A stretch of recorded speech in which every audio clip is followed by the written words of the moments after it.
When I arrived in Kalamazoo, Michigan, it was October, and the war was still on. Autumn had colored the hills with red, gold, and brown, and the air carried a chill that bit through my coat. I had been invited to speak at a small college about my homeland, the Philippines, a place I remembered so fondly. Standing before the audience, I described our rivers, our mountains, and the spirit of our people. Their eyes were curious, yet one pair of eyes seemed different, filled with longing. After the lecture, a man approached me. His name was Celestino Fabia, a fellow Filipino who had lived in America for many years. His voice was tempered by homesickness, and I sensed both joy and sadness as he spoke of the islands we shared. With a gentle insistence, he invited me to visit his farm.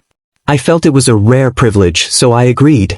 The ride was quiet, and when we reached his land, I saw the simple house before us. It was slightly dilapidated, its wood worn down by time. Yet the place carried warmth.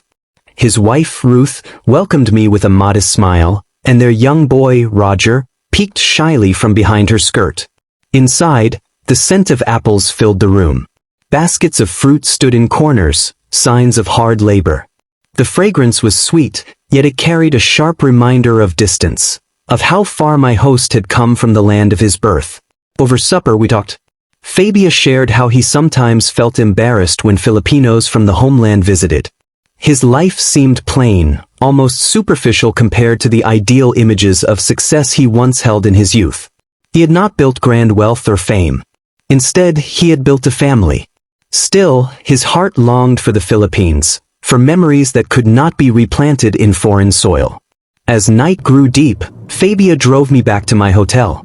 The streets were dimly lit, and I could hardly see his face. He stopped the car but did not step out. Instead, he reached across and offered his hand. I gripped it firmly. "Tell Ruth and Roger," I said, "I love them." He dropped my hand quickly. "They'll be waiting for me now," he replied. Without knowing why, I added, "One day soon, I'll be going home. I could visit your town." He shook his head softly, his voice low yet steady. "No," he said, sounding brave though defeated. "Thanks a lot. However, nobody would remember me now." The car rolled away and he waved. I lifted my hand in return, though the night air had grown cold, like winter arriving too soon in the northern woods. I hurried into the hotel. The next morning, I would board a train bound for Muncie, Indiana. Yet even as I prepared to leave, the scent of apples lingered in my mind, a symbol of a compatriot's silent longing for home. Scent of Apples tells the story of one man and his family's unique experience as Filipino immigrants to the United States. It's a unique story, as Santos himself is a character in it. In the story, Mr. Fabia, a Filipino immigrant, lives far away from the Philippines. Instead of the familiar smell of mangoes, rice fields, and flowers, all he smells is the scent of apples. The apples remind us that he is in a foreign land, lonely, and longing for home. That's why the story is called Scent of Apples.